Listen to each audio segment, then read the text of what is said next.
So if we were standing out in the paddock, for example, and you thought you'd seen a snake withering the grass in the distance, you don't stand there slumped. You pick yourself up and start to to look at it, and you think, and it's not that you gained an extra inch in height or so that you can see better, it's that now you've got the information to clarify that is a snake. So when we perk ourselves up, we start harvesting more information.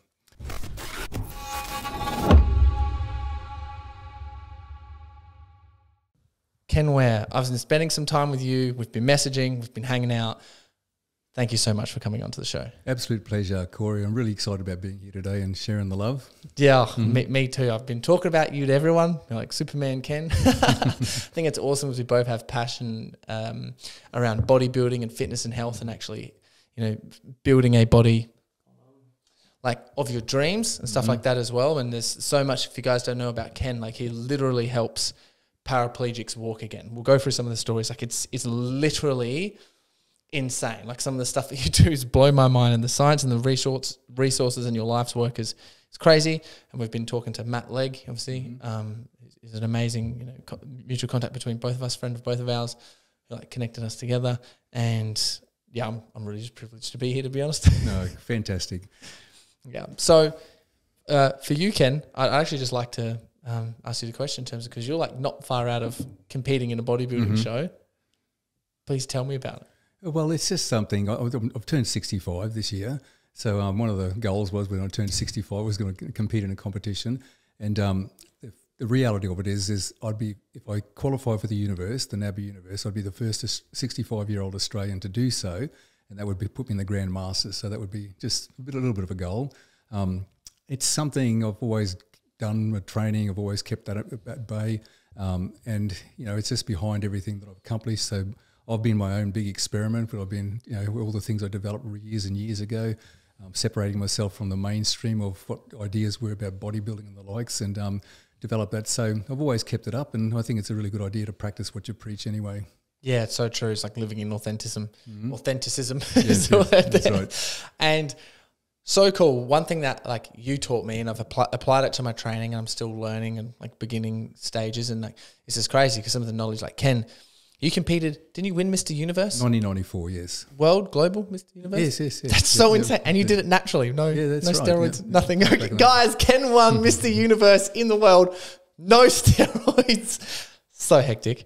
I found that just so fantastic. It was the IBBA universe, so it wasn't like the NABA universe and those sort of things. But it was at a time when they were trying to have bodybuilding entered into the Olympics, so they were pretty tight with what So when everybody turned up on the first day of judging, it was like, okay, you take a walk, because it was obviously there was just too much happening. So if that was all over again, and most of those guys were on stage again, I probably wouldn't have come out on top. But so just being real about it, but yeah, it was a great competition, and as I say, the data doesn't lie. I won a Mr. Universe in 1994. Yeah, it's so amazing. And one thing that I learned from you, which is awesome, and please correct me if I'm wrong here, because I'm sort of asking for a little bit of coaching while we're on here. Absolutely. And this is my theory. Guys, this is insane.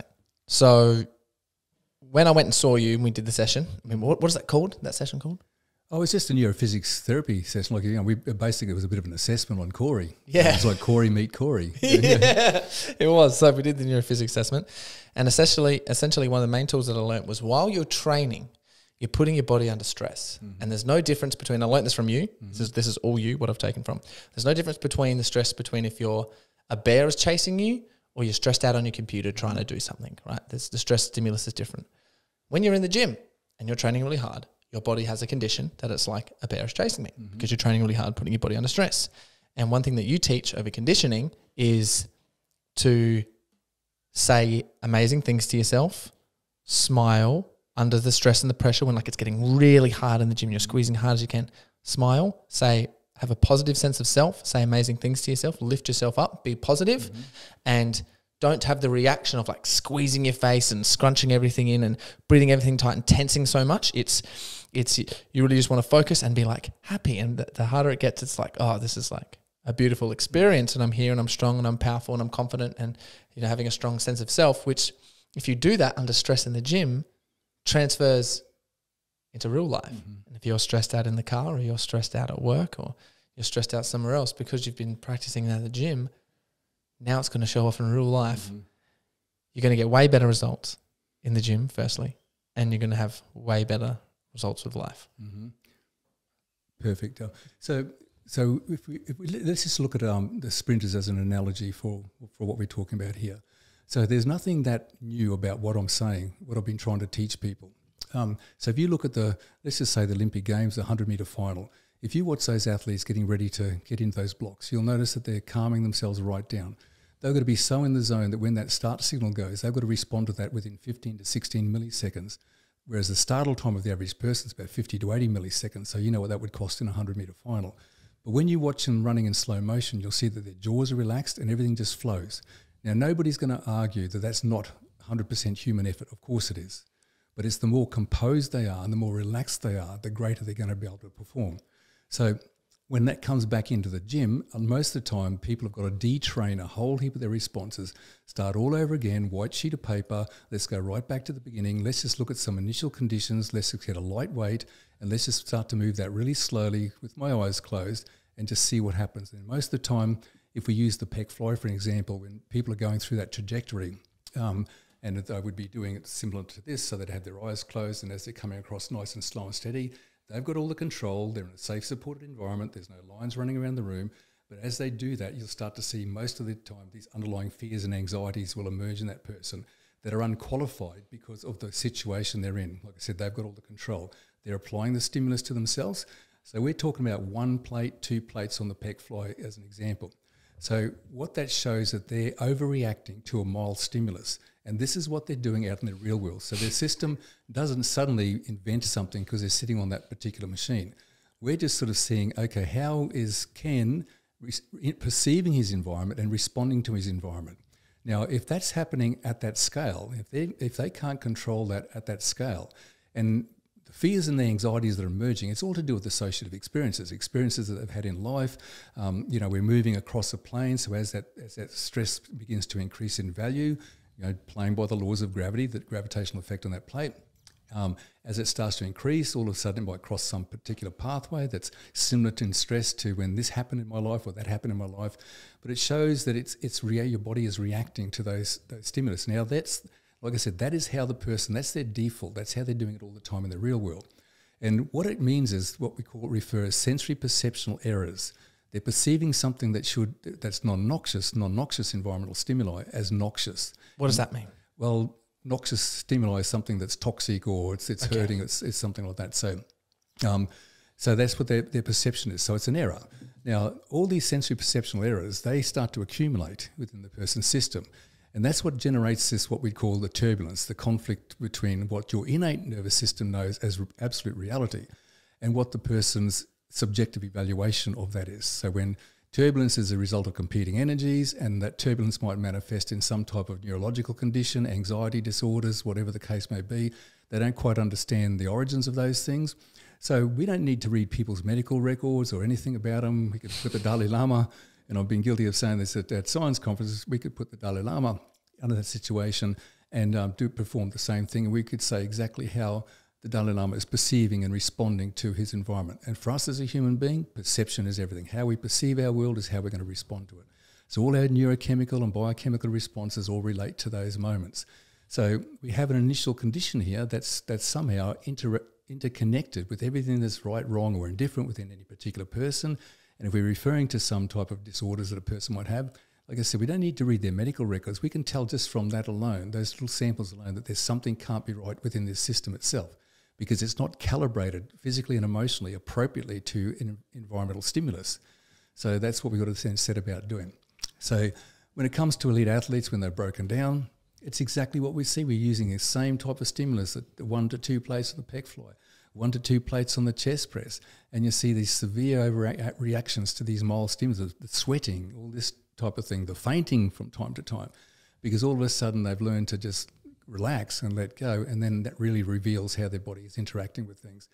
So the problem is with a lot of the athletes, of course, it's no pain, no gain. They learn to ignore information coming from their body, and eventually they start to pay the consequences of that. So it's all about putting things in control and having that opportunity to demonstrate that control. And if you can't demonstrate control and authority under mild stimulation, there's no way in the world when that doll gets turned up in the bigger, stronger, faster world that you're going to be able to do that. So the development of all sorts of disorders and discomforts and anxiety that people try to escape by drugs and alcohol and putting iPods on to try to escape the internal dialogue that keeps running around their brain. They're running, doing crazy runs and doing all this sort of thing. They're just trying to run away. That's a big point they want to put on there. People, when they're just like, I need to go for a big run, or I need to do something crazy, or I need to listen to something, guilty of this as well. I need to just listen or learn something. Like, this is all to escape the internal noise within inside their own brain, and you pull that out of them. That's right. And it's just calming, it's just putting them in control. So NeuroPhysics Therapy is about teaching people to have the control skills to be able to fix themselves up and giving them the right tools. So it doesn't matter, what background a person has or what their goals and ambitions are. It's just a really good idea to do all the checks and balances and see exactly how the responses are to the environment. But it's this rogue sensory perceptual errors that go on in life. A person at a young age, they might be able to get away with it, their beautiful growth hormone, all those sort of things running around their system, correcting all the errors on a day-to-day basis. But as time goes on, all of a sudden things will start to emerge as a result of that. What do you think is like the most common age? Roughly, if when it's like, oh, I really want to, get on top of this? Well, usually by the time people are about 35, they're starting to realise they're paying the consequences of the. So it's then most of the people who contact us about whatever they're contacting us about, the reason is because they know that there's a better version of themselves there for starters, and that's a valuable understanding, knowledge to have of yourself, that there's a better version of themselves. And they're just looking at ways to actually find that and to allow that to emerge. So first thing we've got to do is get rid of all the noise, get rid of all the competing information, all the things that are stopping that from emerging. But it goes back to abiding by some really simple rules and things that I started to look at many, many years ago, right back in the late 80s when I first set up my very first centre. There was already massive amounts of competing information about exercise prescription and diet and the confusion. And there wasn't the internet back in those days to the scale we have now. But people were writing books, of course, and all these different ideas were coming out, different kinds of diets. And, and literally you could get 12 people and you could write 12 different diets and have 12 different, and set 12 people on those diets. And they're probably going to get a result because all of a sudden they've got something to concentrate on, the elimination of other types of things. Then go and write 12 books and become really famous at writing these books about diet. But that's what it was like. So, I started thinking then, all I want to do is provide the very best service for the people I was in contact with. I wasn't thinking about, eventually people are going to do international award-winning documentaries on my work, and it had nothing to do with it. It was just simply about what I want to give the best information to these people that I possibly can. So I started to look at, and I was already, really interested in things like complexity, and they were terms that most people had no understanding of. What is complexity? So it's a science. Like, we are complex adaptive systems by nature. The stock exchange is a complex adaptive system. So complex adaptive systems are things. The weather's a complex adaptive system. So it's that understanding of the systems. But the fact is, we are a complex adaptive system. And so I thought, right, that's the ground rule here. So we're always trying to adapt and regulate. We're always trying to adapt, but and complex doesn't mean complicated. It's just complex. That's all it is. So what does a complex adaptive system do? Well, it takes in information from the environment and it responds to that information, whether it's the weather or the stock exchange, two people, relationships, whatever. So I said, okay, so how do we do that? Well, we have a nervous system. It takes that information in and it responds to it. So we sense the world and then we respond to it. Right, so if that's the case, then and things are going wrong, then that's got to be about sense. That's got to be about perception. So how the person's perceiving their world, right? So what do I need to do to understand how a person is perceiving their world? And that's when I started to look at the exercise machines as having the input, the sensory input into their system to be able to discover that. Now, some people might just see that as something mechanical, but it's not. Every single bit of information that comes in from our outside world goes through the emotional regions of the brain, up to the cortex for subjective evaluation, then back through the emotional region of the brain, and then we respond. May I add on to this? Because it will help me. Do you want to sip your coffee? Yeah. You're looking at that like, oh, baby. We're both comp prep at the moment. So any sip of something, take him sipping on decaf and tea, and he's got some coffee. In terms of information, what helped me think about it was when you smell, it's information. When you taste, it's information. When you eat food, the information comes into all of your organs and everything.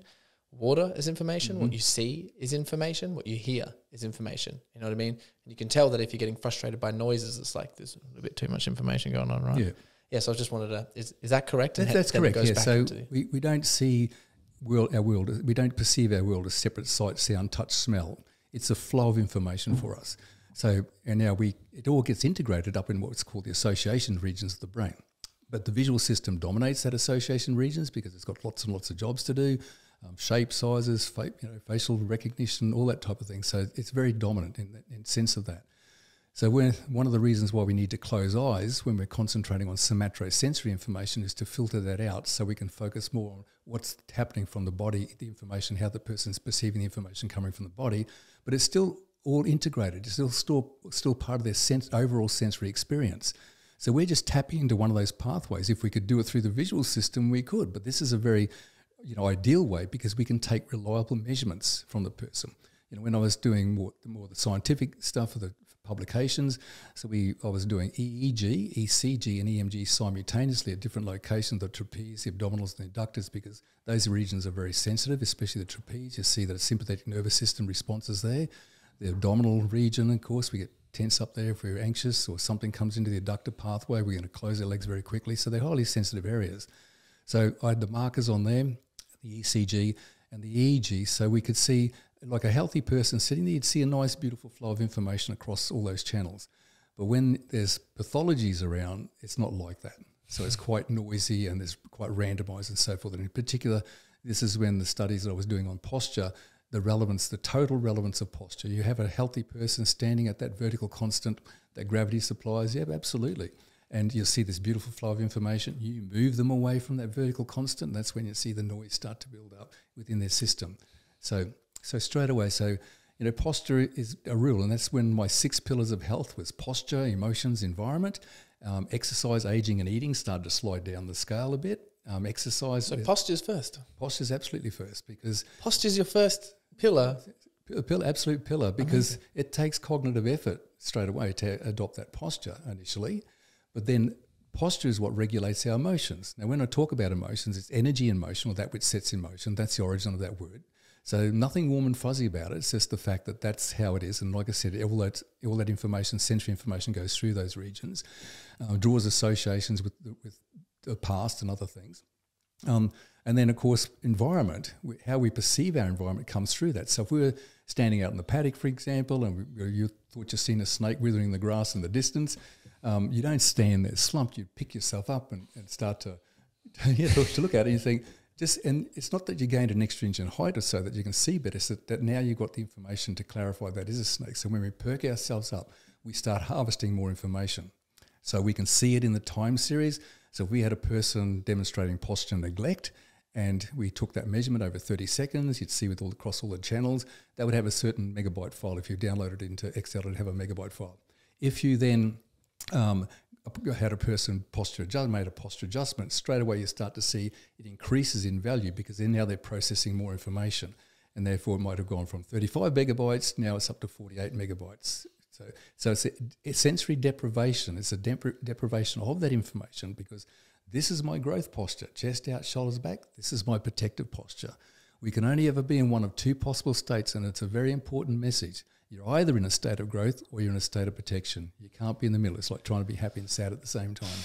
That's crazy. I was actually quite proud because when I'm sitting here and you said posture, I'm like, I'm happy with my posture right now. Yeah. Like, I feel good. It's because I'm comfortable around you. No, you're good. But yeah, wow. So when you see people training in the gym and you realise the sensitivity of these trapeze muscles, it doesn't matter what a person thinks they're doing. If those traps are activated, hyperactivated under those conditions, their system's in a state of protection.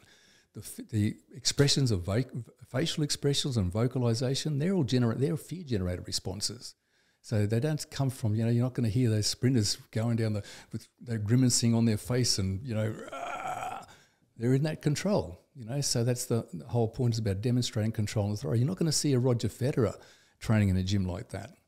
People say, well, he doesn't want to be a bodybuilder, but he performs at a very, very high level, or he did perform at a very, very high level. So I have the most amount of respect for tennis players, because when they walk out on centre court, they have no idea how long that game's going to go for. They go, oh, gee, this could take a while. I better pace myself here.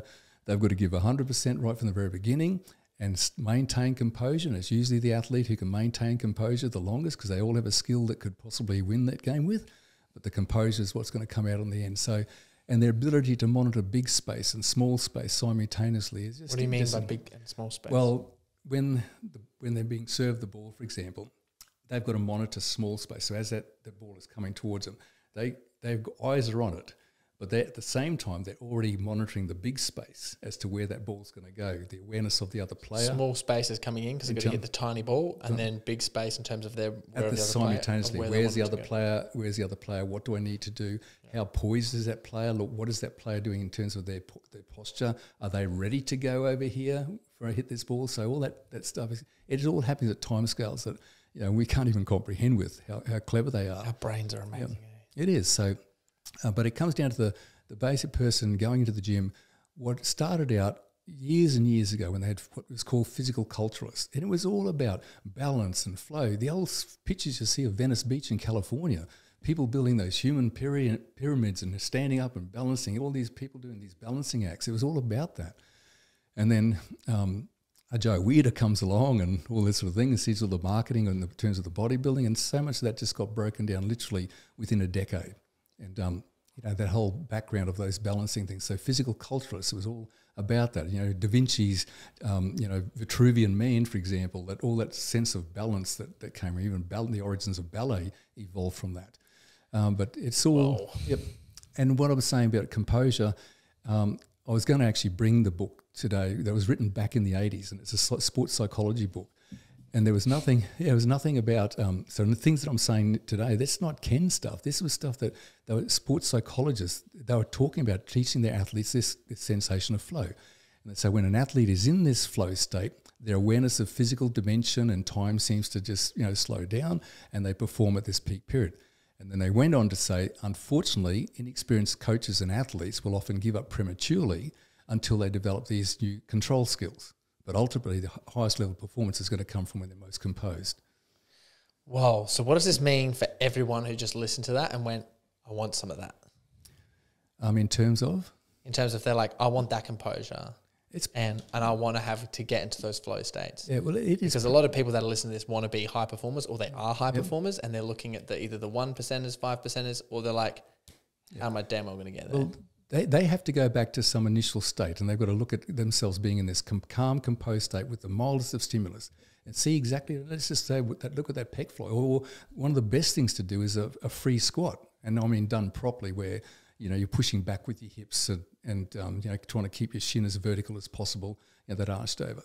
Nothing is going to expose underlying anxiety within a person faster than what those squats will do. So even though they might be mildly hanging onto a bar, they're not pulling themselves up and down with their hands. The hands are just there to supply a grid. So the feet are fixed points, the hands are fixed points. So that's your grid, compliant to gravity. So gravity comes this way, the ocean goes that way. So there's math involved in that. And we've got to comply to that mathematical rule. If we're off centre from those type of things, there's going to be distortions. But as they start to descend slowly... guys, just on this, what Ken's talking about, descending slowly, I'm meaning if you're going to apply one of these squats, it's like a 20 to 30 to 40 second descent. Yeah. Even shorter will do the trick. Like even if you come down and say, right, I'm going to go down, say for 5 to 10 seconds going down, that's just enough. And then people will go down slowly. They'll start to experience a bit of anxiety already as a result of that. Their logical brain will say, this is going to keep getting worse if I keep going down. Shake. But because of the amount of areas of our body being stimulated, there's large areas, and the adductor pathway in particular, there's a huge heap of real estate up in the brain dedicated just to the adductor process, because quads and hamstrings, that's just forward and back. The adductor pathway, that's got to manage the whole 360 degrees. So if you drew a circle and you just got a whole heap of dots and put it in there, that's the representation up in the brain. And the fact that our groin is there, and like I said, if something comes into that space, we're going to slam our legs. So it's interconnected to the emotion region of the brain, the fear centers, so hugely interconnected. So as a person starts to go down like that, sometimes you'll see that legs wanting to come together because that's moving into that state of protection, and then coming back up really slowly. And often they'll see a tremor that's associated with that. I do a lot of work with tremor, but it's got to be the right sort of tremor, and that's a lot to do with the anxiety that's in there. So when they come up, but they'll feel the anxiety. And then part of the program that people engage in neurophysics therapy is they've got to do 30 of those things with a little bit of load. So it's like 5 seconds down, it's only 5-second rule, 5 seconds back up, and they get to learn a lot about themselves during that period of time.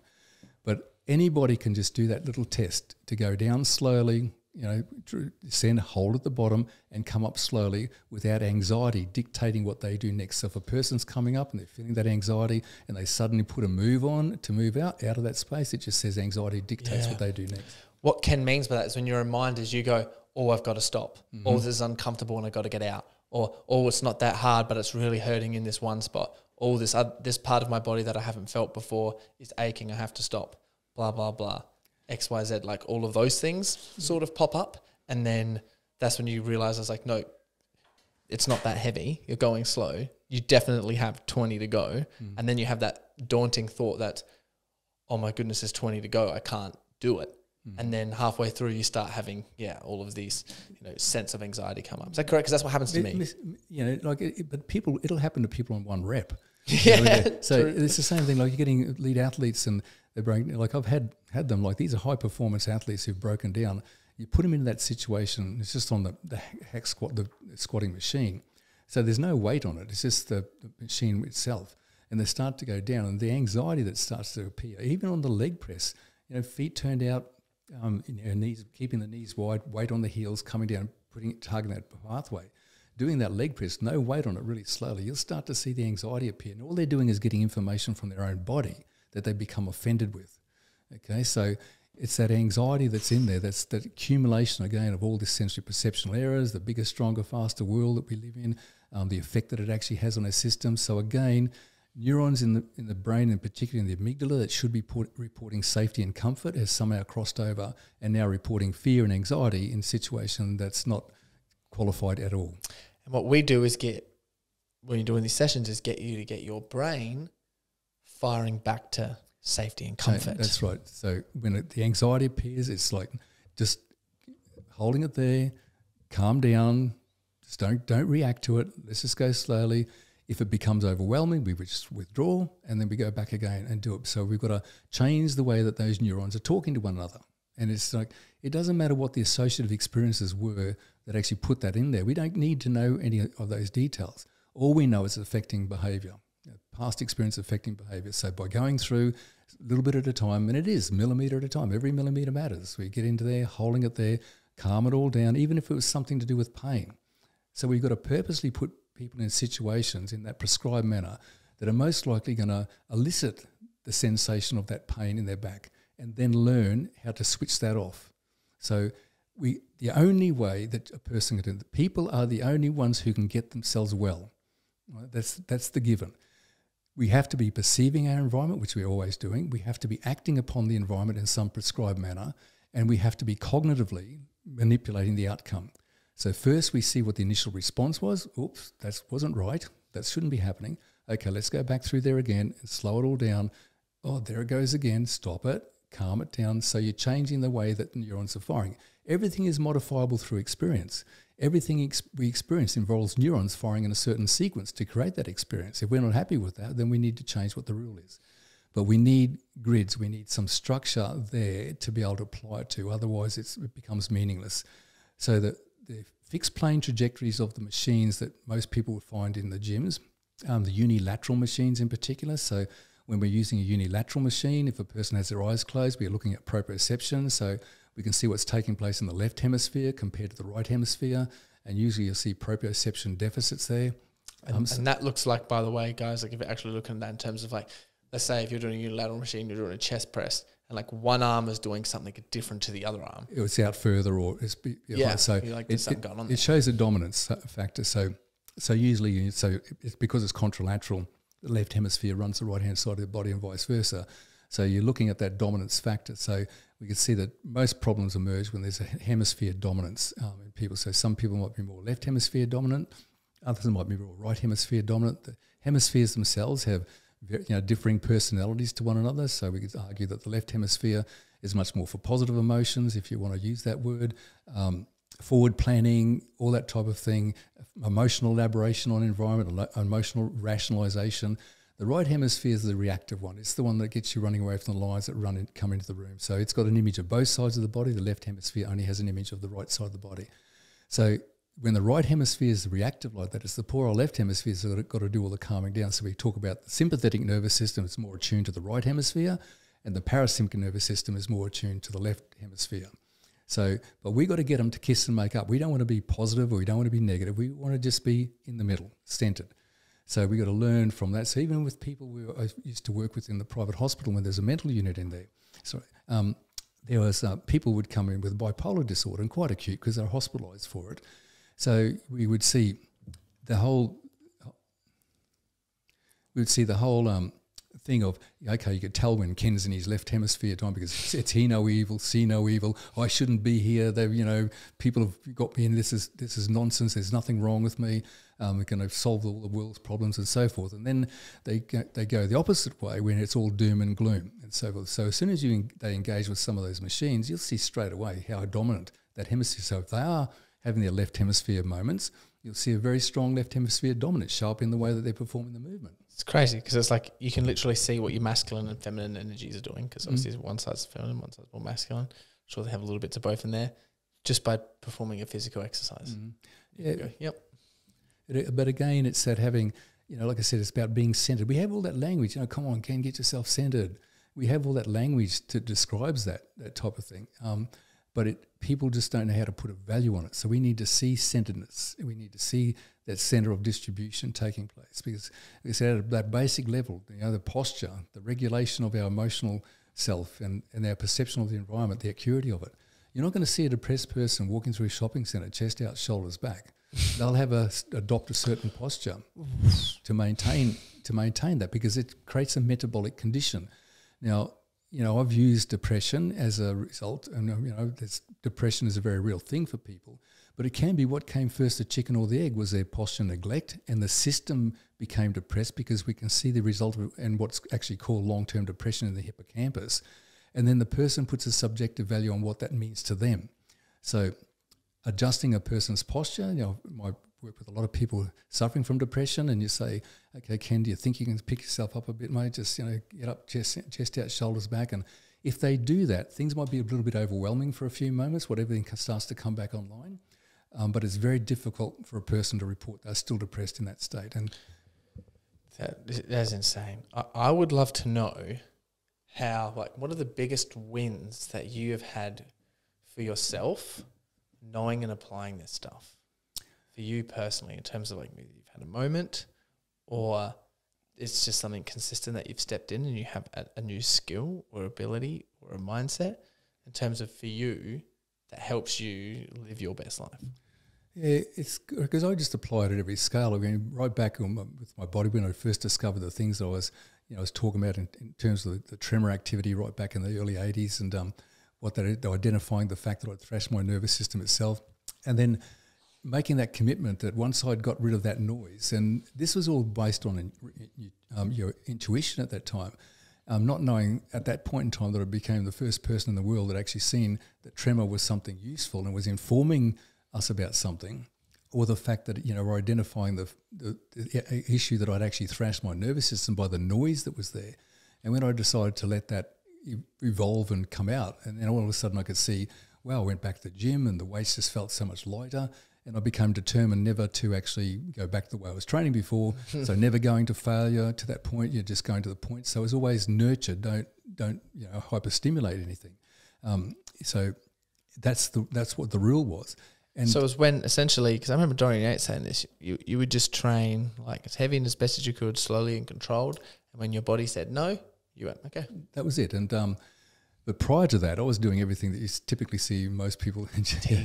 Already had sore knees. And one of the things that these physical culturists had said to me, goodness sake, Ken, get your technique sorted out, mate. You're going to kill yourself the way you're training, and stop being so angry all the time. And so I felt, when I did all that there was a personality shift, and people were reporting that. So Ken seems to be a lot better to be around these days. But my goal was in 1982, prior to discovering these things, was to be able to compete in a Mr. Queensland, say in 4 years' time from then, and not make a fool of myself. In 2 years' time, I was at the world stage. keep competing in the NABBA Worlds, and I came 5th in the NABBA Worlds back in 1984. So now I was back in Mackay, and I wasn't even living. I wasn't around the bodybuilding fraternity at all. I was just by myself, reading from books, learning how to pose, do all that stuff. And I knew that when I went down to the NABBA Queensland, that I was going to have to be so much better than everybody else, not a little bit better, because typically the people training in all the gyms in Brisbane and all that sort of thing were going to obviously be more favourites. So I had to literally go down and, you know, blow them away more or less. Yep. And where this guy must be taking some drug that nobody knows about and all that sort of thing. But it wasn't. And when people used to watch me train, they'd say, oh, you could have done more reps than that. So yes, I could. and how big are your arms? And then how good's your bench press? And you know, people know that I'd bench press 240 kilos at a body weight of 92 kilos, and that's with my feet up on the bench. So there's no suits in those days. There was nothing like that at all. What? So that was it. You know, people. So lots of things. 15 reps with 180 kilos and all those. What? Sort of things. Yeah. And that is from not going off failure. That's because you train pretty slow. Yeah, slow on the way down. Yeah, composure. And that's the pausing. The whole time you're doing it, it's just well and truly in control, and everything, it just flows out. It's like a meditation. It is. So it just flows out. Now, you know, of course, you've got to have tension in your body, but just the right amount of tension where there's not over tensing all the time. So that's where you see the errors in people lifting. And it wasn't I was showing off, but, you know, I get to powerlifting competitions. I won my last open powerlifting thing at when I was 40 at the National Powerlifting Championships. But, you know, see the guys backstage warming up and they're slapping one another in the face and trying to get all this, you know, this adrenaline happening. You've got about 4 seconds to respond to adrenaline, or you're going to get the phosphorus jitters. So you start getting all jittery after that. So it was never, ever trained with adrenaline. You're just always just keeping that composure there. On the day, you know, I'd walk out to the squat rack. How you going, guys? To talk to the spotters, you know, here, watch this. And you just have that composure about you, you know, so the way that you walked around. And those sort of things had an impact on your fellow competitors because they see that you weren't freaking out. I never used to look at the scoreboard. I couldn't care what the scoreboard said. I just went out to do my best lifts of the day. And, by the way, I won. So that was good. I'd love to know. It's so funny because my friends think I'm weird because I listen to like classical piano while I go to the gym. Mm-hmm. I like to calm down while I'm doing this. I like to listen to something while I like to calm down. They're like, what? We're going to the gym, man. Why listen to classical piano? I'm like, hey, I'm focused. I want to be focused in here. But I'd love for you to just describe, for everyone listening, what the noise sort of looks like for people in terms of noise, but also now what does it look like for you and how do you identify? Because I know like your brain understands that. So if I can understand what's going on in your brain, then I can adapt that. Well, when you do, let me know. But it's that point of composure, like say, well, you know, you're putting yourself to the test all the time. I'm getting ready for this show. I said, right, I've got a limited amount of time to train each day. And, you know, I believe that it comes next week on a stand-up stage and I'll look pretty good, you know, for a 65-year-old. But when I'm going down and say, well, I did 4 sets for chest, 3 sets for biceps, 30 repetitions of each set, and then that's it, and walk away. But they're high intensity things. And so when you're lying on a bench with 20 kilo dumbbells to do a dumbbell press, but you're doing one arm up at a time, you've got to do 60 reps to get your 30 repetitions. And the only way you're going to do that is to have this balance take place through your body. And you can't do them fast. It's impossible. You just throw yourself off the bench. So that puts all that control skill in.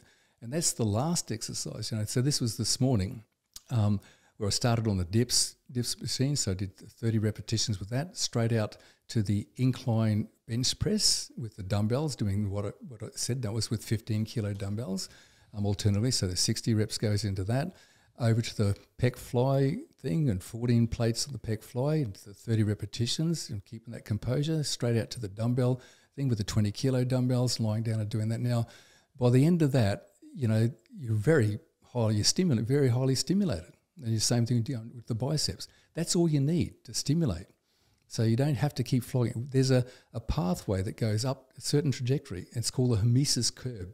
So it was designed right back early when they're talking about what is the ideal toxic dose of something, where they could give people small doses of DDT to help boost their immune system. DDT is a poison. Okay. So a toxic dose of something. the hormesis curve. So when I applied that to exercise, unknowingly that there was such a thing called the hormesis curve, so I thought, right, there's this ideal time frame. We're looking at a period of time, and I could see from the way that I applied my method to people, there's this about 25 to 30 minute window of opportunity where moderate to high levels, the more intense it got, the less time you needed to spend.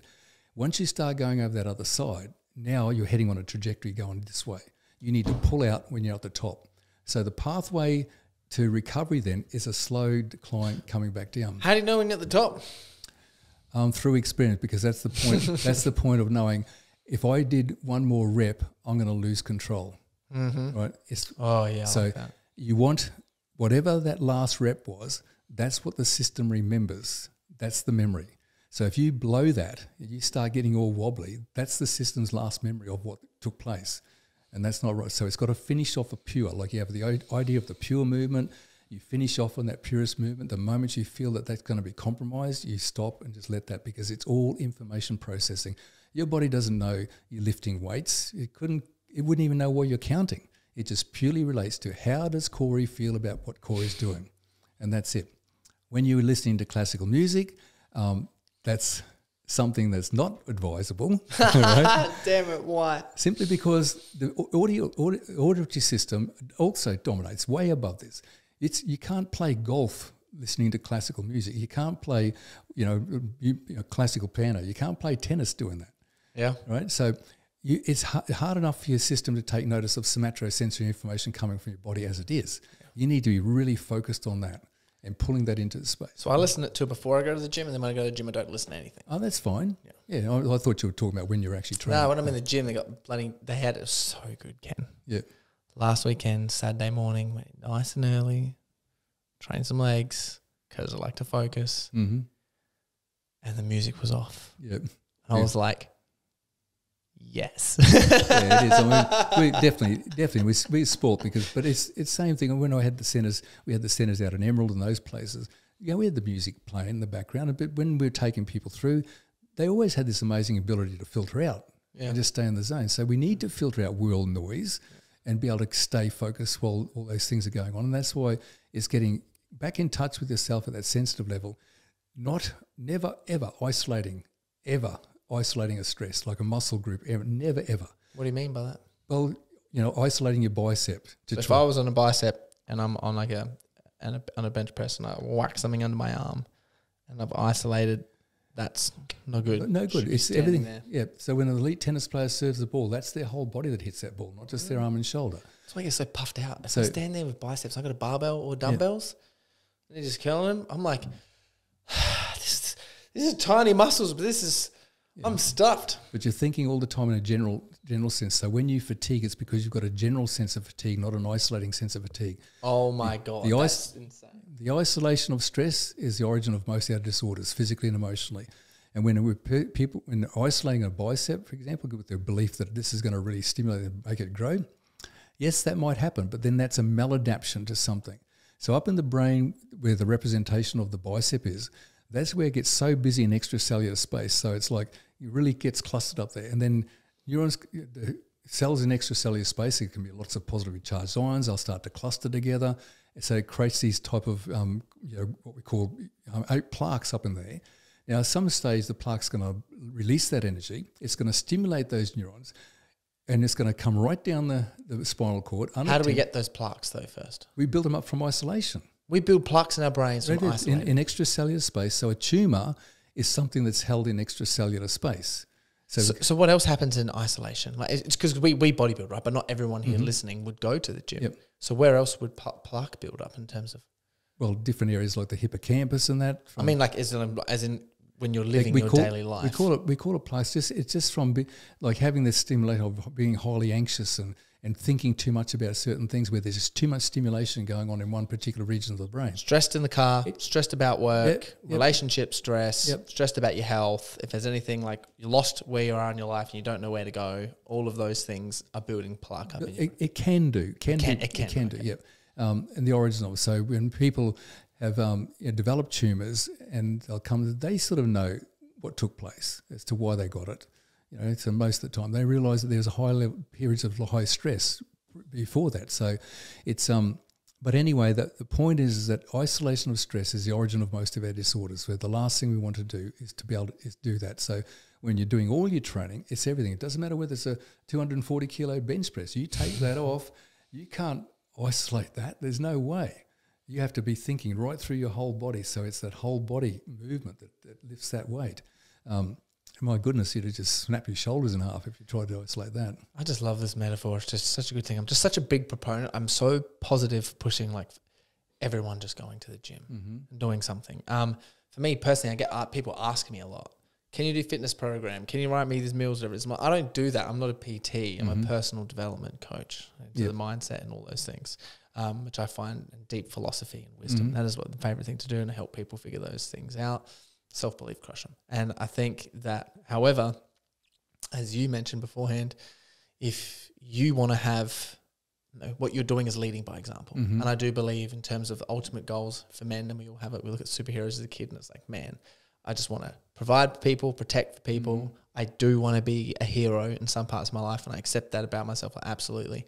But I'm like, well, if I want to be the part, I've got to look the part. So that's why I train so hard in the gym and compete, right? And it is good. I mean, and that's because you're having those, but it's separate from, it can be completely separate from other things. So yes, I do that, but at the same time, I'm devoted to helping people with very complex disorders better themselves. And the NeuroPhysics Therapy has the reputation of being able to do that with complex disorders in very small timescales. So what's your best? I'd love to hear just like a brief example. Because I know you could talk about one of these for so long, but just like a quick summary of one of your like best success stories. Okay, and the innocence of all this too is what matters here. So Pete Jacobs, who was the then Hawaiian Ironman back in 2012, the current Hawaiian Ironman. He's the current Hawaiian? He was in 2012, okay, right? So he came to me because he hadn't been able to mobilise his hip and all that. So I said, been to lots of the best physiotherapists around. Long story short, in 4 days, after working with me, he was off sprinting in the park. No warm ups. No stretching. So he got a lot of education about stretching and so forth. But at the same time, when he home then, John McLean was his friend. So John was the first person in a wheelchair to be able to complete the Hawaiian Ironman, the Ironman. So he was as a paraplegic. So incredible stuff. Like John is an incredible person. Even the things he's still doing today. But he'd been in the chair for 25 years and was suffering some chronic pain. So Pete said, you should go and see Ken. He's helped me. He should be able to help you. So John McLean came to me for pain therapy. It had nothing to do with anything else but that. I'd never even worked with a person with a spinal cord injury before. People with spinal cord injury used to come into the gym. The physiotherapist would ask me sometimes, what can I give them to do? And it was more or less patronising them in lots of ways because there's no point, because they're never going to walk or they're never going to do anything like that. So when John came to me and I started taking him through the movements, and which obviously just using his upper body, as soon as he started to engage in exactly what I was talking about before, as soon as he started to do the movements slowly and his body started to exhibit that mild tremor, it was happening at the same time scales in his legs. And I knew of John, of course, but I didn't know him personally. And I thought, oh, how did he become a paraplegic first? He was hit by an 8-ton truck. He was training for a triathlete 25 years prior to that. It was hit at speed by an 8-ton truck and left him on the highway, the Nepean highway. So 8 years later, he competes in a wheelchair and he's come to you. No, 25 years later. 25 years later, yep. He comes to you. He comes to me, yep. And then you've got him under a leg press. No, eventually, as the days went on, but right from the very beginning. So as he was doing the movements, and the more those tremor increased in value in his upper body, his legs were doing the same thing. And I said to him, John, I can't see why you're not walking. Like, everything seems, and that was a very innocent comment. I was just calling it as I seen it. And I knew a lot about central pattern generators. And John said, well, I've been around some pretty smart people in my day, and they've assured me that that's never going to happen. And, of course I've been trying to do all that. So I'm meditating for hours and hours and hours trying to get some type of movement. But I said, look, anyway, we kept doing what we're doing. It was become really obvious that somehow his system had learned to get around this lesion. And the lesion was still there, but somehow his system had learned to get around it. So what you mean by that is your brain is connecting somewhere through your pathways down your spinal cord, and then like instead of his legs, it's like it's like skipping something, and your brain's going like, no, I'm just not choosing to connect in with that. It was already, everything was connected. The only thing wasn't connected was John understanding that was taking place, had taken place in his body, right? So he and because of the belief system, I move my legs, I can't move. So when the tremor activity would stop, John's leg would just flop straight back out the side again. Then he'd have to lift him back up because he couldn't control that himself. And that's what he essentially said, but I can't do that. I said, no, you can't. But if we learn to tap into that, then anything's likely to happen. So I said, so what do you want to do? And he said, of course, I want to walk. I said, good. Well, I'd just go in and we'd just start doing things. And I had to hold his legs on the leg press, and he'd open up his system. The tremor would appear, but eventually he learned to cognitively connect with that. And 3 days later, he took his first unassisted steps in 25 years. And then went on to complete an able-bodied or conventional triathlon 18 months later, which is, just full credit Swimming, to running, bike riding. Yeah. So that's... Credit to you, man. It was more cynical, but it was the innocence of all it, because it was just going, this is what I've been devoted to, the understanding of what those dynamics mean. And then, of course, it asked the question, so how many other people around the world sitting in wheelchairs where their system has done this incredible job of getting around the lesion, they just don't know. And, of course, as we started to explore that more, we very quickly found out there were. I love this terminology of lesion and getting around because a lot of men that I work with in the areas of life, a lot of them don't know where the goals are. Or they have goals, and with all the distraction of the noise in the world, they don't know how to get there. Yeah. And they don't understand it. And in terms of someone's own mindset and belief systems, sometimes we got to go through a lot of learning, simple, but a lot of learning and highlighting and trying to find the right points to have the right belief system to get the very specific, most correct action for them to go and do to influence their environment and situation.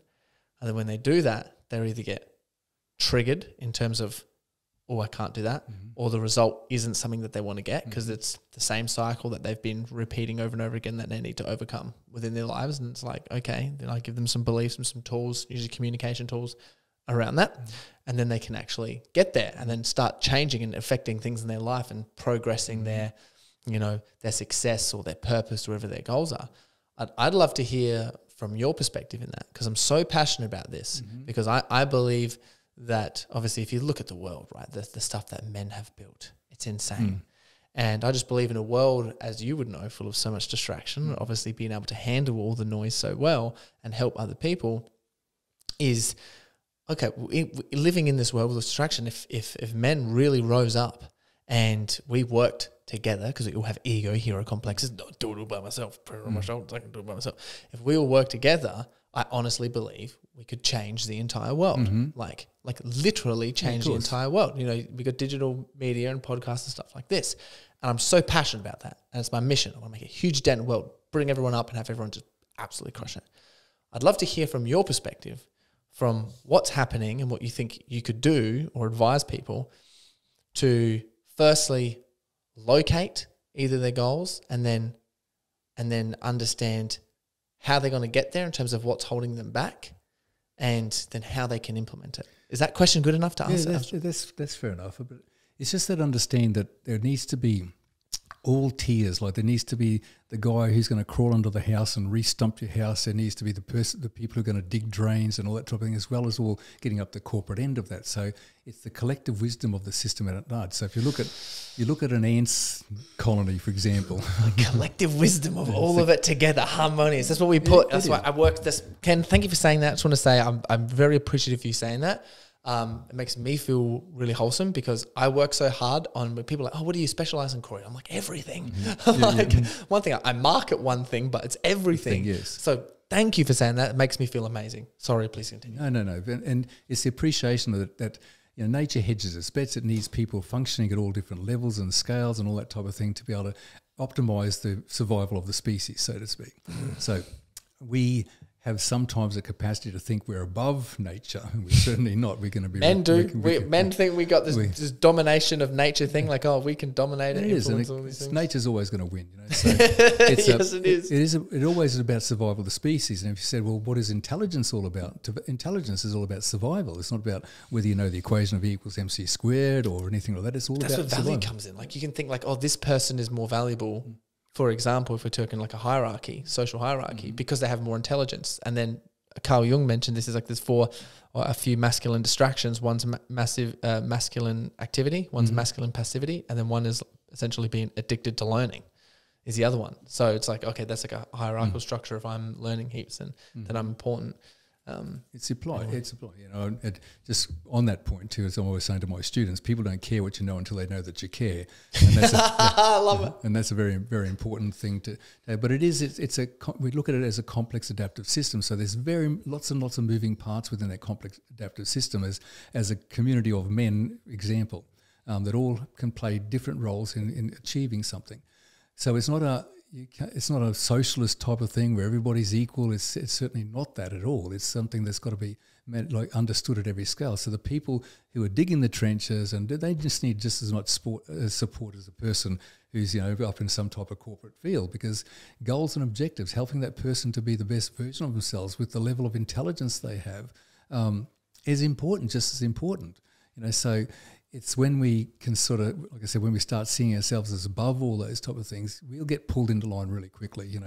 Superiority thing. Yeah, it is. So it's just the understanding the value of everybody. So even when it comes down to the consumption of food, again, nature, if everybody was eating the same foods, it would put a tremendous stress on certain things within certain parts of our environment. So it has, some people might get the notion to be more vegetarian, others might get the notion to do these things. So put it all together, it balances things out quite a bit.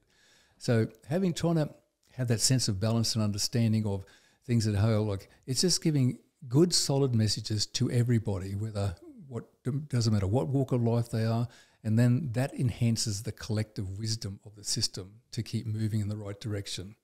So it's when other people start feeling inferior amongst the mix of things, that's when things start to get angry, and all sorts of things become exhibited from there. So for me, in my mind, this comes back to something that you said, that is literally the main thing is, okay, if people feeling inferior for any sort of reason and they want to go up, it's literally like my role, I'm just thinking of my role of what I do in my business, is it's giving people a strong sense of self. So they're not inferior or superior, they're their strong sense of self, they're happy and they're comfortable with that, and they're doing 100% them. That's exactly right, Corey. Your sense of self is everything. It's the rudder that drives the ship at the end of the day. And reflecting upon what we were saying when people are doing the exercise and they get to that peak phase when the stimulus is at its highest, come on, talk yourself up, get that heightened sense of self. So you're having a heightened experience of being Ken or Corey in that moment. While they're thinking like that, those neurons are firing very strongly towards one another, developing relationships with one another based around what the idea is. And then that's how they start to stick. So then you develop a strong, stable reference point within the system from there. You go on to the next machine, you do the same thing. So now we've got a stable reference point here, we've got a stable reference point there. So we end up with a state of called multi-stability. So out in the real world, if there's a curly ball gets thrown at the person or whatever, physically or emotionally, it doesn't take too long for the system to find a stable reference point to stabilise around, where most people walking the streets don't have any stable reference points, so they're totally unpredictable. Wow. If everyone who's listening, if you're as mind blown as what I am right now, like, I'm with you guys, because that is crazy for me. Like as like a high performance men's coach, there's so much there in terms of wisdom that I take away and actually going to help people with. I have another question. I'd love to hear your thoughts on terms of emotions, like emotional responses, essentially taking control of your emotions. And understanding this is like a thought of mine, was I'm like, well, we have the ability to choose our emotions. Obviously, Viktor Frankl talks about a little bit about this, but I like to think that's like, okay, what emotions do we most want to feel, and then let's go out and do those things, because if we're not doing those, then we're just dampening ourselves as human. So I just love to hear, sort of your thoughts on emotions, emotional regulations. Sure, Ben. So nature doesn't give us anything for no reason. So anger, there's getting angry at the right time can be very beneficial, and so it's never about the elimination of anxiety or the elimination of fear. It's always about the control, having things in place to control those emotions. And going back to what I said before, it's energy in motion, or that which sets in motion. We think, we feel, we act. It's normally in that order. So it's just putting some control and authority over that stuff. So first, that's why we use the exercise machines, because it shows how we are emotionally responding and perceiving the environment.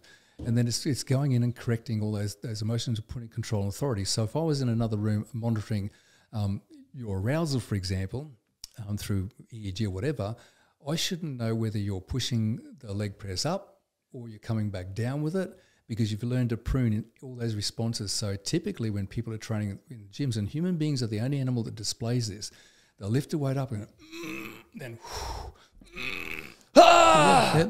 so if you've seen that on a time series, you'd see this spike and then this withdrawal. So we don't experience life as a sudden stress, then emotional withdrawal, stress and emotional withdrawal. And what happens as the repetitions go on, that bandwidth gets higher and higher. Then they somehow just let the dumbbells go and they just drop the dumbbells or whatever. And then you see, if you're looking at that data, you just see the system just go into absolute chaos because it can't. So it's like if you had a rubber band and you stretch that rubber band out and you let it go, you have no way of predicting how that's going to land on the floor. So it's all about that information processing. So we got to take that bandwidth. So with people in the gym, they're training like this. They're creating this crisis situation. Everything in nature is seamless, right? So now this isn't seamless. So years and years ago, when these people were trying to think about the famous fast twitch muscle fiber, we're going to prove this point. And they had kangaroos in captivity and they had EMG markers on them, so their thighs, and then they startled them. And they expected to see, when the kangaroo bounced, they expected to see the spike and the particular fibers and then the withdrawal. And when they didn't see that, they were left scratching their head. How come we're not seeing it here? And when I looked at that, I said, I understand perfectly well what's happening here, because to kangaroo, it's just seamless. There's no privileged point of observation in that. So the whole thing about teaching people seamlessness, where there's seamless transitions when they're going from concentric to eccentric. Kids don't worry about it when they need to get up and sprint for something. No. Above that, it's a sort of click for me as you explain that. It's like when you're a kid, or even early in your teenage, someone touches you, pokes you, whatever it is, or being teased, and they run off. You just get up and sprint straight away. You don't care about stretching for half an hour. That's right. And people who know me, they know that we go down the beach, we go down the footy fields or something. It's just thump off the bark. There's no warm ups, there's no stretching, and that's it. So because that's like a good goal to have. You know what I mean? In terms of normally, because I think in terms of like some people, they're used to the stretching, whatever, and it's like a band-aid over the symptom, and it's like, okay, well, if you did try that, probably off the bat something might go. But that's a good sign of like when you're doing your work and you're working with you, it's like you can actually do that. Because your system's working as a whole all the time. And it's like, when you're doing the stretching, what are you warming up? It's just that fact as you're trying to get emotionally warmed up or whatever the case may be. But you reflect upon the fact that kids don't do that. And so we just start to get all big and we start to get all stressed, and then all the belief systems steps in to do all this thing. But there's a difference between stretching to a normalization of a limb. So, sometimes there might be a little bit of stress because people are anxious and the hamstrings might stretch. It's not about stretching. It's just trying to relax and just normalize that range of motion. So, which I guess why like yoga's like yoga and stuff's so important, because it's like you're doing that and they're doing that, having a strong sense of self in yoga, and you're relaxing. And they always mention, they're like, don't push it too hard. Just let the body do what it needs to do. And me, I'm in the yoga class like, but you've got to be able to transfer that out into the real world where you can seamlessly take that and then just apply that. So when people are doing their movements, and I looked at the fact, okay, so what happens to the basketball player that shot thousands of hoops before? This time they leave the ground to shoot the hoop, and when they come down, their ACL smashes out. That's not an ACL issue. That's a systems issue. So when we look at the anomalies they built in, so it was accepted that when a person does a bicep curl, that you would see on the concentric, when it's going from concentric to eccentric, there's moments there when nothing's actually happening. It's like a disconnect, and likewise it would change from the eccentric to concentric. So that was just accepted. This is how it is, right? Now there's an anomaly. That's what we call a singularity. Okay, so now people are trained like that, and they're building these singularities into their system over and over through all different pathways they're doing. So my argument was, because we can't just leave that. You can't just say, this is a systems issue, this ACL incident. So my argument was, because of all these singularities that are in the system, the athlete's foot left the ground, it didn't have the information, the system didn't have the information that it needed, because it came across one of these singularities. When they hit the ground, it wasn't anywhere prepared. It wasn't anywhere near it should be. So something popped out or whatever.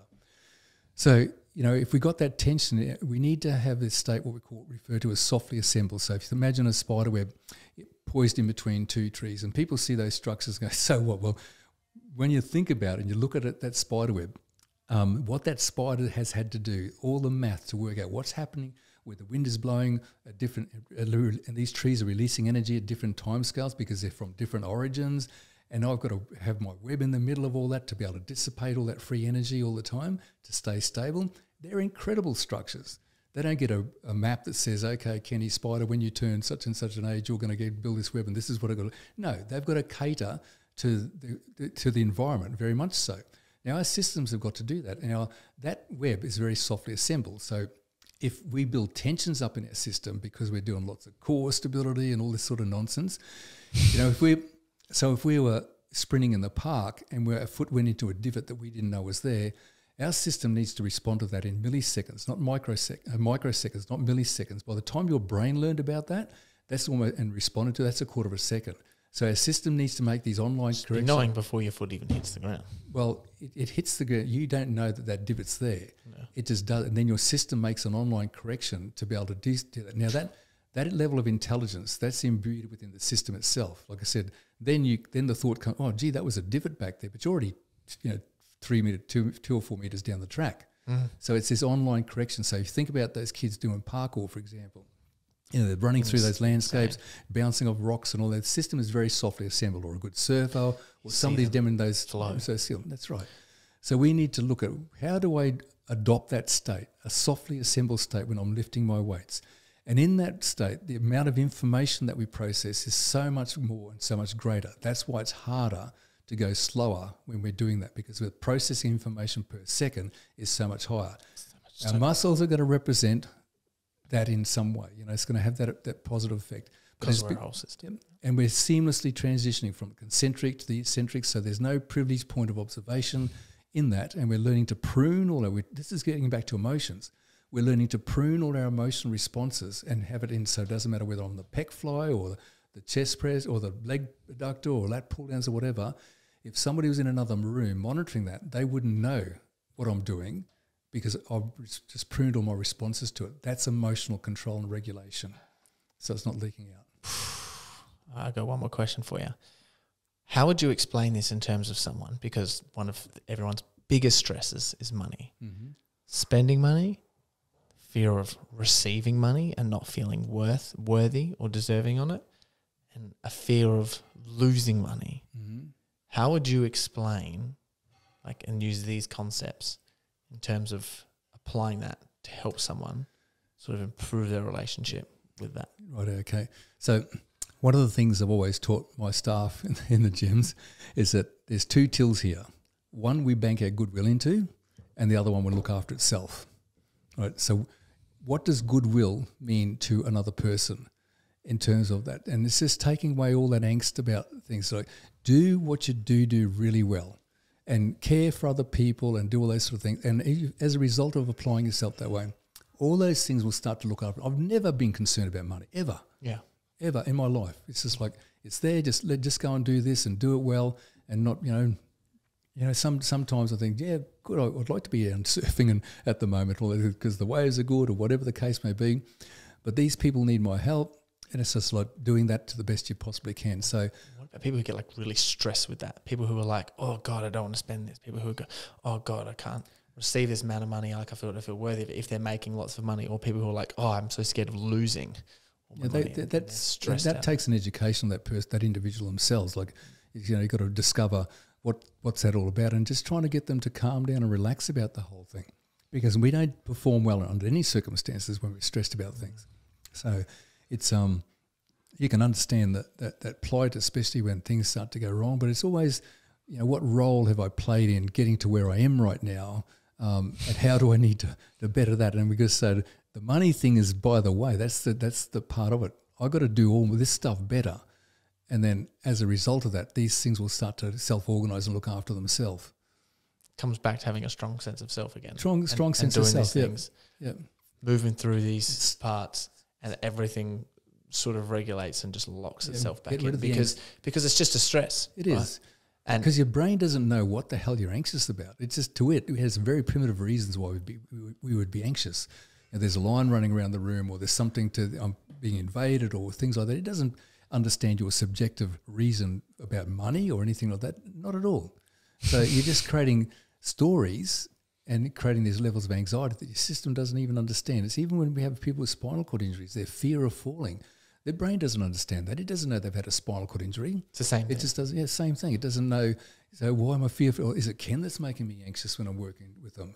So they have that fear. We have people, we've run every single test, and you could hang on to them with bits of spider web as a metaphor, metaphorically speaking, and they'd be fine. Take away that spider web, away they go. So it's like, these conditions, but like I said, the brain doesn't understand that. It doesn't understand those type of things. People, their diets and all that sort of stuff, the anxieties they build up, your system does. It just thinks that you're in some type of threatening situation within your environment. It will put you into a state of protection, and that's not what you want when you're trying to achieve something. It's growth or protection. Ken, you're amazing. For people who are listening to the show, where can they find you? Well, at the NeuroPhysics Therapy Clinic, so they can go onto the website, Ware NeuroPhysics Therapy .global. It's always a good idea to look at the documentary. That's won some international film. What's it called? Calibrate. And it's won some international awards. Do you remember what they are? Yeah, that was won the best feature film, and the Audience Choice Award at the LA Movies Choice LA Awareness. Sorry, LA Awareness, because there were so many festivals that it's got about 7 laurels on it. So it was the LA Awareness Festival. So again, and that was a big LA Awareness Festival. It's a big event, So we should have been over there on the red carpet at the time, but never in my life did I ever imagine that one day I'm going to be sitting there and I'm going to be being interviewed as one of the participants in this movie, and it was a fantastic experience. But Calibrate's not an ad for neurophysics therapy. It's just Steve Pazwolski is an Academy Award nominee that came. He was writing the script for the John McClane movie, and then he said, "Oh, Ken, this story needs to be told." So all he did was interview people who'd come from all over the world for neurophysics therapy. They were telling the story, so it's a bit of a tearjerker. It's a beautiful story. It's a beautiful film about people accomplishing things, and explain a bit about the science behind it all, but it's just a beautiful, and there's a lot of information in that movie and that documentary that people can actually apply. And it gives them some insight, a little bit more insight into it. Crazy. And you do have social media as well. Yeah, that's just, I have my personal social media. Okay. So people know. You're not allowed to have that one, guys.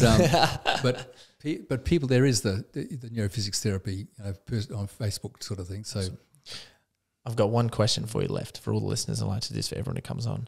Out of everything that we've learned, I like people to challenge the listeners in sort of one way of something that they can actually do. They've listened to this podcast like, wow, I'd love to implement some lesson or learning or teaching in here. In terms of if you'd like them to do something today, this week, or something like that, what is one thing if they're listening, they're like, I'm hyped up, I want to do something. What is something you'd like to challenge them to do? Well, sometimes you've got to give up the battle to win the war. That's the number one thing. So it's looking at what issues what stresses are they causing themselves, and how many of those can they eliminate if they just did that, just gave up the battle to win the war. Let's just get back to some really basic fundamental principles, and that the posture. Let's just focus on how good can I regulate my posture on a daily basis. Look at all the things that make you angry and all the things that mistrust in people, all that sort of thing, and look at how many of those things that you can eliminate. Look at things like visiting your exercise and closing your eyes and getting back in touch with yourself and getting back in touch with your emotions at the same time, as to the emotional regulation as you're doing these things nice and slow and steady. Because how you're functioning, it's what we call sensitive dependence upon initial conditions. Whatever emerges when you're doing that, whatever you are and whatever you think, whatever you feel, whatever your ambitions are, it's all relevant to what you're seeing. Now, there's something not right or something not getting, not achieving what you need to achieve. You need to alter the initial conditions. So if we think of a metaphor like that, if the traffic coming back from the coast on the weekend and everybody's doing the right thing, the traffic's moving along nice and smoothly, then somebody starts putting their foot on the brake intermittently at the front of the traffic line. Now we've got a traffic jam 10 kilometres back here as a result. So things build up exponentially. So let's just get to the quietest, most composed state. Let's just get quiet inside. Let's just start doing our exercises quiet. If I feel stress and anxiety is starting to emerge under these, stop it and calm it down. So it is getting back to some initial condition and getting that right, because if things get turned up in the real world, that's not going to get any better unless it's controlled down there. So it's like altering the algorithm that's giving rise to me, giving rise to my thoughts, my ambitions, my anxieties, and all that type of thing. let's just go back a step. Let's just put some controls in place down here. And all of a sudden, those things that I was concerned about, they don't seem to be bothering me anymore. So if we're looking at people with post-traumatic stress disorder, for example, that's what we see come out of them, and that's during NeuroPhysics Therapy, is horrific to watch. You can see that the dynamics is just terrible, and what they're going through is just incredible, and the full courage to them. But they want to get out of that space. So if I said to them after it was all over, so Ken, how do you feel about those events now? And they would likely say, same as I ever did, but it doesn't bother me anymore. And that's the difference. Yep. So that's the big difference. It's like, the pain, sometimes pain has been around for people so long. It's what we call the ghost of the memory. And it's like as if it's still there, but it's not there. It's just like a memory that's there. And they just learn to say it's there, but it's not there. It's just this like a phantom type of thing. So but everything we are designed to maintain our patterns of behaviour, good, bad, or indifference. So it's in our best interest as a survivor to be able to do that. So whatever comes along, if pain's around, for example, or anxiety's around, and a person's behaviour is being modulated around those anxieties, yep, this is what Ken does. So it does every single thing it needs to do every single day to maintain the status quo. It's only when the person recognises themselves, no, this isn't me, this isn't what I want, that they've then got to put things in place. But it's having those right tools. And I said the basic fundamental things, the posture, the regulation of our emotion, our perception of the environment. You can do proprioception testing. And I think we did this at the centre that time. Closing your eyes, coming across your body nice and slow and steady, and getting those fingers together. Proprioception testing is pretty wild, guys, to be completely honest. Like, it's so simple. It looks so simple. You YouTube it, proprioception testing, but it is wild. Yeah, so there's if they see one of the because I have a recording on Vimeo talking about the proprioception. But that's simple little tests. So there's lots of things you're looking at. You're looking at the tracking of the arms. There's one arm getting ahead of the other ones. You see the dominance. You're looking at the iterations as they're coming across, how iterated those moments are. But it's getting to that point, then we've got to do finger to nose and back and so forth. So when we see an error in proprioception is just nested within our perceptual landscape. And so if there's errors in proprioception, there's errors in all other levels of perception, what the person's perceiving, how they're perceiving their world. So I said before, the sensory perceptual errors is what causes the drama. This is how elegantly simple it is, and this is what bothers so many people. It's the simplicity of what we do that bothers people, because it can't be that simple, right? So when we see the first run of proprioception, that's interconnected to everything that's going on in that person's system, because it's one big communication network, right? So it's the way the neurons are firing, the way they're perceiving things. If they go through, so whatever's going on, like I said, they might have some type of pathology. So if all of a sudden they come through and they correct that, so they know their fingers are there. They're not just guessing and hoping that they're there. They know they're there. They know the tip of their nose is there. Now you've got regulation of perception taking place. The pathology can't be there like it was, because it would need all that wiring to stay the same. So now we've got evidence that neurons in the person's brain are firing differently to how they were before.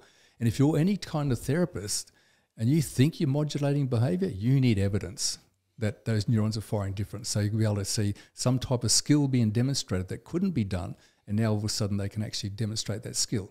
But it's the means that now they're getting dedicated schema that are actually working properly. The hemispheres are now kissed and made up and getting on the same page.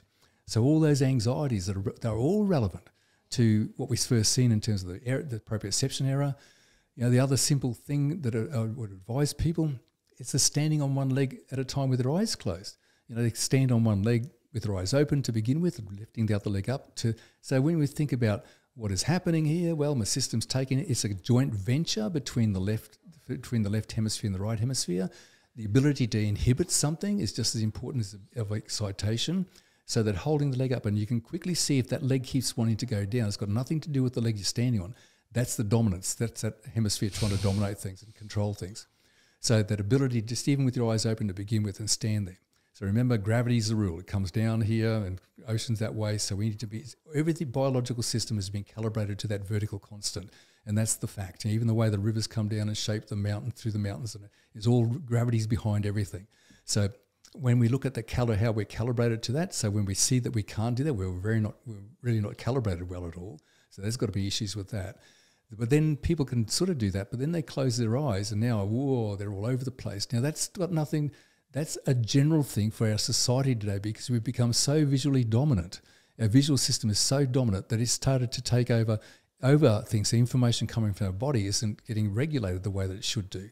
So the visual system's just got too much to say. There should not be a lot of difference between eyes open and eyes closed when you're doing that sort of thing. But again, whatever's going on, the person's anxieties, the person's fears, all that sort of thing is interconnected to what you first seen when they first tried to do that. If they upregulate that, and now I can stand there with my eyes closed, not only that, I can start to even move my other leg around, and I'm upskilling my system. That is a wholesale change across every pathway through that system. Okay, so you don't need to do big things to correct what some people might consider to be big problems. You just got to get the really basic fundamental things right first. I'll put some links down. There's 3 things to do, guys. Number 1, posture. Number 2, practice your physical and emotional control at the same time. Whatever physical exercise you do, whether it's gym, walking, whatever it is, sport, have a strong sense of yourself and your emotions and how they play up while you are training. And number 3 is I put some links down below for some proprioception techniques. Try them this week. And that's it. Exactly. Thank you so much for coming. Thank you, Corey. It's been absolutely awesome. Oh, it's been awesome getting to know you as well and yeah. coming in and having a chat and stuff. So it's been really cool. So how many hours we got? Yeah, so true. All right, everyone. Thank you so much for coming to the show, Ken. And if you need to find Ken, obviously he's got a website or anything like that. We'll see you soon. Bye to all the listeners. Thank you.